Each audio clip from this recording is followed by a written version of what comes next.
Saya berdoa sama Tuhan. Saya bilang sama Tuhan gini, ya Allah, Engkau beri aku karunia dan popularitas. Tapi kalau popularitas ini jadinya begini, mendingan jangan deh, mendingan kau cabut. Jangan pernah takut kalau kita mengalami hal-hal seperti cobaan hidup atau ujian berat, apapun bentuknya gitu. Karena dia datang membawa manfaat gitu. Umur saya 63 gitu. Jadi boleh dibilang saya Badung 40 tahun, umur saya 63. Kira-kira impas nggak dapet nggak nih gue buat ngimpasin? Dan kalau tadi kita berbicara tentang lagu Sakura, ya sekarang akhirnya dibikin dalam bentuk vinyl ya. Bahkan ada dua yang dibikin dalam bentuk vinyl. Sakura dan Do Not Erase. Dua album yang kami berencana mengedarkan 5 album sebetulnya. Kerjasama saya dengan publisher saya Reentry Incorporated dengan Musika. Kami merencanakan mengedarkan 5 album masterpiece Faris dulu yang akan edar, yaitu Sakura dan Do Not Erase sudah edar. Terus kemudian di depan ada Peristiwa 7781, ada Living in the Western World, dan ada Fashion Nova. Kelima album itu yang saya rasa yang kami pilih, kami sepakat untuk memilih diedarkan dulu secara vinyl, insya Allah international market supaya bisa dinikmati di seluruh dunia. Dan sudah bukan hanya dinikmati ya, tapi sudah diakui dan again seperti Alhamdulillah, is a good surprise kan untuk bisa melihat itu. Insya Allah sih. Yang saya bersyukur tuh ya tadi seperti Mary bilang ya, masih banyak diajak kolaborasi oleh milenial.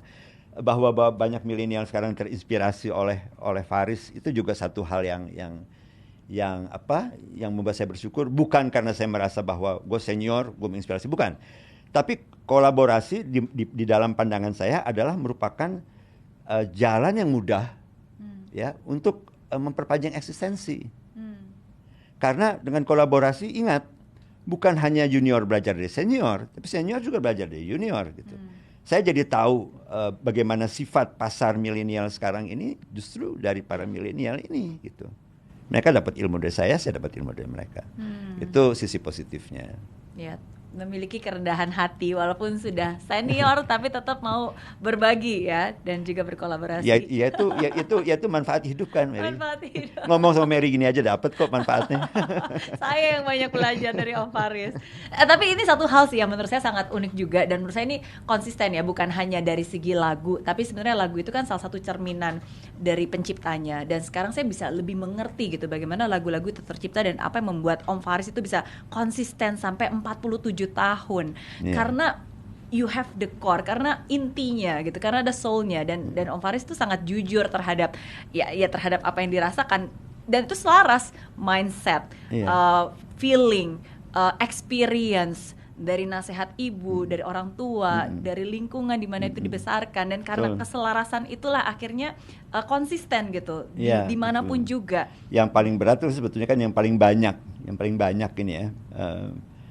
Di salah satu buku yang saya tulis diterbitkan oleh Kompas Gramedia pada tahun 2009, itu judulnya Living in Harmony, masih bisa didapat sekarang di Tokopedia atau dimanapun. Di situ saya menjelaskan berbagai hal yang menjadi sebenarnya biografi, tapi dalam bentuk essay, 62 essay yang saya terbitkan. Salah satunya ada cerita tentang popularitas mania gitu. Banyak orang menganggap popularitas itu enak. Ya, popularitas itu suatu yang gemerlap gitu. Yang orang nggak tahu kalau udah menghidupinya seperti saya gitu, bahwa popularitas itu sebetulnya adalah penjara terbesar hidup kita gitu. Karena kita nggak bisa kemana-mana. Kenapa? What is the dark side of popularity? Banyak masalah tragiknya. Kalau masih ada waktu saya akan cerita sedikit ke Mary. Saya pernah ngalamin hal kayak gini nih. Dulu waktu saya masih di album Sakura, kalau nggak salah di album Bagong Perak zaman itu, saya mesti ke Medan perform, nggak jadi, dipostpone, bukan nggak jadi loh ya, dipostpone seminggu. Di Medan saya punya fans, namanya Muni. Sekarang dia udah kawin di Australia dan udah ujian besar. Waktu itu dia masih SMP. Diledek sama teman-temannya gitu, Faris nggak jadi datang, gitu. Mau bunuh diri, potong nadi. 17 jam koma. Ibunya telepon saya, waktu itu belum ada handphone kan. Telepon saya ke rumah, subuh-subuh, nangis-nangis, Ibu Singgih namanya. Dia bilang, anak saya begini. Oke, Bu Singgih, saya ke sana. Saya tutup telepon, saya tunggu waktu ayah dan ibu saya sholat subuh, saya juga sholat subuh dulu. Terus saya bilang sama ibu saya, ada problem gini, gimana? Ibu saya bilang, berangkatlah, berangkat dengan cinta, berangkat dengan niat yang baik. Saya berangkat ke Medan. Masuk di Medan, saya nggak ke hotel, kemana? Saya langsung ke rumah sakit. Masuk di ruangan rumah sakit, wah nangis semua keluarganya kan. Si Muni koma. Saya ngomong sama dokter bilang 17 jam koma, kita nggak yakin punya harapan. Akhirnya saya bilang sama orang tuanya, udah Bu Singgih sekeluarga pulang deh, karena udah 17 jam nunggu nggak pulang-pulang, pulanglah istirahat, saya di sini. Begitu dia pulang, saya duduk di sebelahnya si Muni, baru saya mikir, gue ngapain di sini? Lagi-lagi sama kayak waktu peristiwa Komoro itu waktu di Timur Timur. Saya pegang tangannya, saya berdoa sama Tuhan. Saya bilang sama Tuhan gini, ya Allah, Engkau beri aku karunia dan popularitas. Tapi kalau popularitas ini jadinya begini, mendingan jangan deh, mendingan kau cabut. Mendingan kau cabut popularitas aku. Aku nggak pingin popularitas aku membuat seseorang kehilangan nyawa karena aku. Pegang doa. Apa aja saya baca, Mary, doa apa aja yang saya ingat saya baca. Tiba-tiba berasa gerak tangan ini, cek gitu kan. Saya pikir halusinasi saya aja nih, gitu kan. Saya diam lagi, saya berdoa lagi. Gerak lagi tangannya, dan saya pegang gerak, matanya mulai goyang gitu kan. Saya telepon suster kan, sus, coba kesini, datang. Si Muni bangun.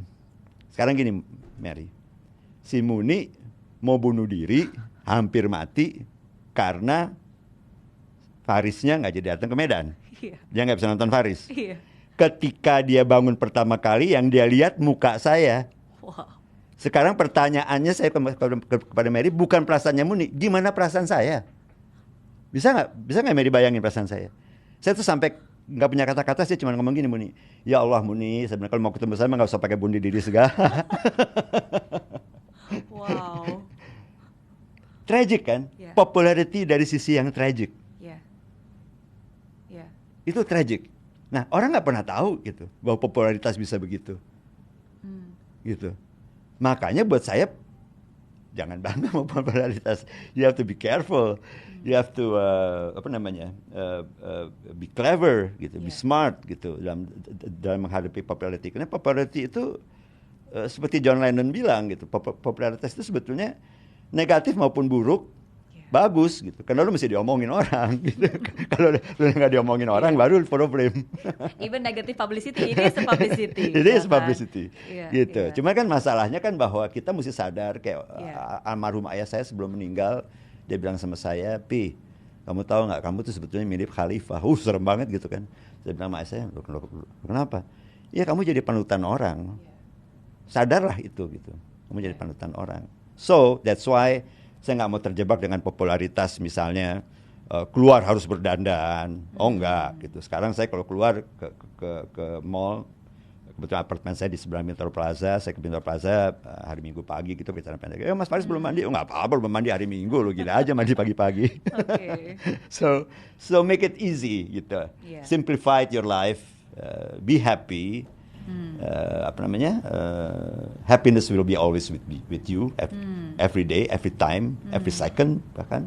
So enjoy, jangan tekan diri gitu, enjoy aja. Dan bertanggung jawab atas apapun juga yang diberikan kepada kita termasuk sebenarnya popularitas atau ketika kita punya platform, ketika kita punya wadah, ketika kita punya influence, itu kan sebenarnya suatu anugerah, suatu karunia tapi kita juga harus hati-hati menggunakannya. Betul. Karena apapun itu selalu have two sides. Betul. Salah satu doa saya adalah saya selalu bilang sama Tuhan, ya Allah jadikanlah aku seorang muslim yang dapat mengimplementasikan dan mengaplikasikan segala anugerah dan karunia yang telah Kau berikan padaku di dunia ini, insya Allah bagi kemaslahatan umat, insya Allah bermanfaat bagi umat manusia, insya Allah berguna bagi keluargaku, orang-orang terkasih cinta dalam hidupku, anak-anak dan cucuku, dan saudara sebangsa setanah air. Jadi sehingga apapun yang terjadi selalu kita akan yang kita terima akan kita rilis lagi, akan kita rilis sama itu positif. Ya, yang kita terima positif, kita tangkapi secara positif, dia akan terilis lagi sebagai sesuatu yang positif. Itu aja. Ada banyak hal yang sudah dicapai dan diraih oleh Om Faris. Berarti apa nih ke depannya yang masih ingin dicapai lagi? Oh, kalau soal keinginan masih banyak lah ya. Artinya saya masih banyak hal-hal dalam bermusik aja gitu ya. Saya masih merasa bahwa saya masih bisa berbuat banyak gitu. Tapi sekali lagi saya bilang bahwa saya tidak pernah memaksa inspirasi gitu ya. Ya banyak orang bilang sama saya gitu, gimana sih cara lu menulis lagu gitu. Kalau Mary baca buku saya yang rekayasa fiksi bagaimana Faris menulis lagu, diterbitkan Republika tahun 2009 itu di situ saya menjelaskan gitu, saya nggak pernah menulis lagunya datang sendiri. Ya bener dong, bener dong Mary, bener nggak? Iya sih. Bener kan? Tapi kayak nggak pernah datang ke saya ya, salah alamat terus. Datang gitu kan? Itu. Oh, oke. Baru saya. Tapi saya nggak pernah misalnya duduk di piano terus bikin lagu, nggak pernah. Tunggu aja, ntar juga datang sendiri gitu.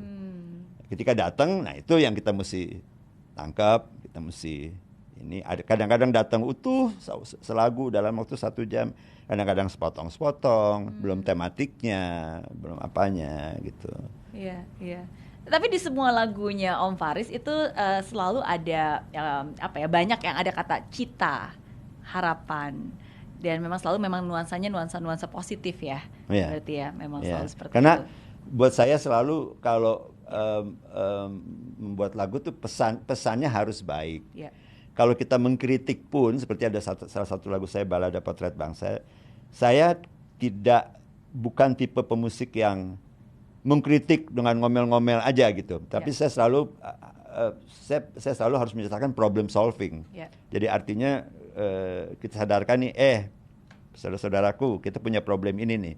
How to solve that? Gitu. Bagaimana kita mencari jalan keluar? Bagaimana kita memperbaiki? Bagaimana kita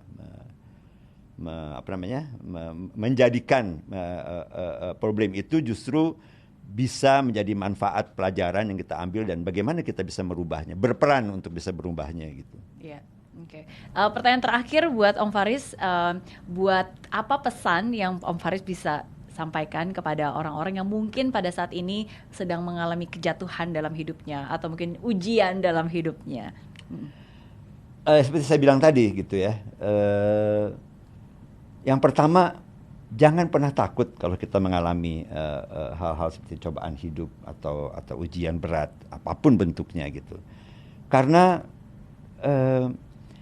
dia datang membawa manfaat gitu. Keburukan datang bersama kebaikan. Jadi artinya kalau kita mengalami keburukan, percayalah bahwa kalau kita nggak salah, kalau kita nggak pernah salah, bagaimana kita mau tahu yang benar? Intinya gitu. Jadi yang pertama, kalau kita lagi mengalami kejatuhan, yang pertama sekali yang kita mesti tetapkan dulu di diri kita adalah mengapa kita mengalami ini gitu. Apa ya sebabnya kita ngalamin ini? Gitu. Setelah kita menemukan intinya, oh itu gitu. Semakin kita mau memahami, bukan dengan frontal menolak atau bukan dengan pasrah dipukul jatuh, ya kita mencoba memahami, kita akan tetap standing, kita akan tetap berdiri, kita akan bisa tetap berdiri, dan kita kita diberi akal kok oleh Allah, oleh Tuhan gitu kan. Akal itu kan yang membuat manusia menjadi makhluk ciptaan Tuhan yang berbeda.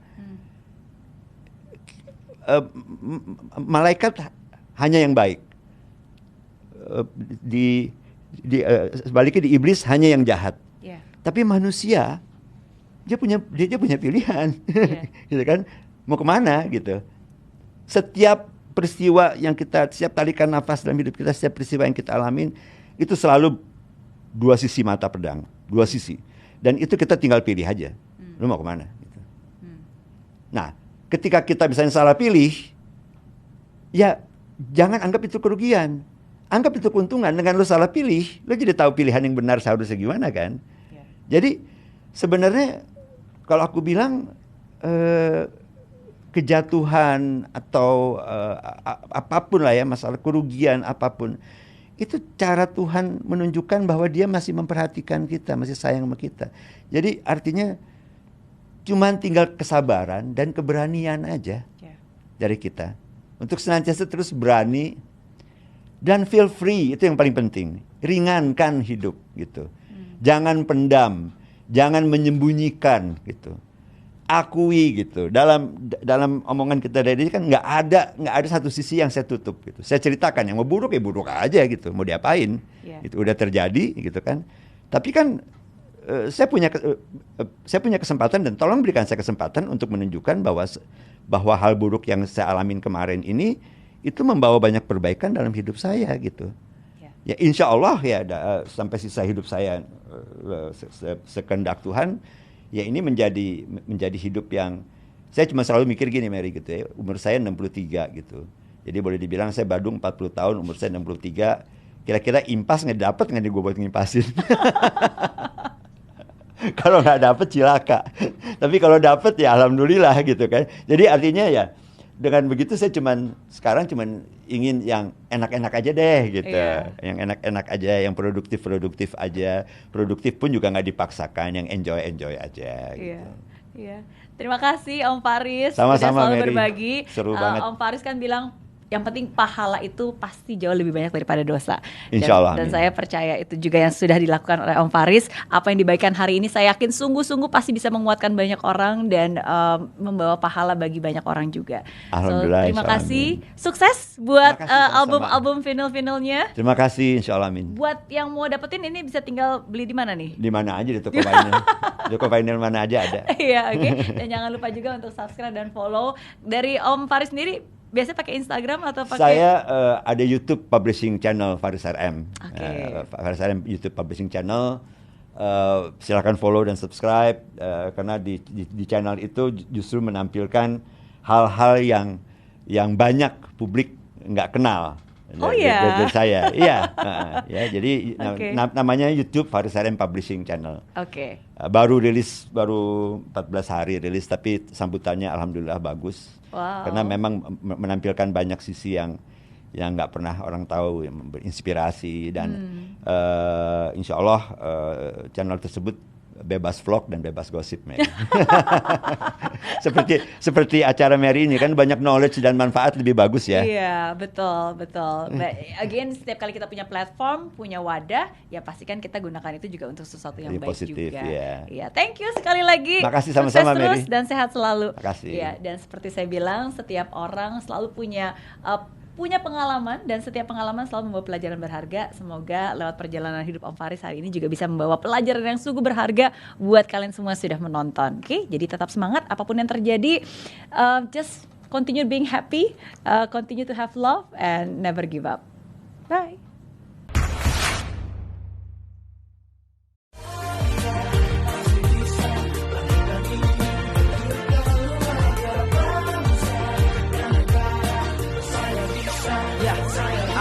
Laksana bumi tanpa hujan, hidup tanpa tujuan, kering dan mati tanpa hijaunya tumbuhan.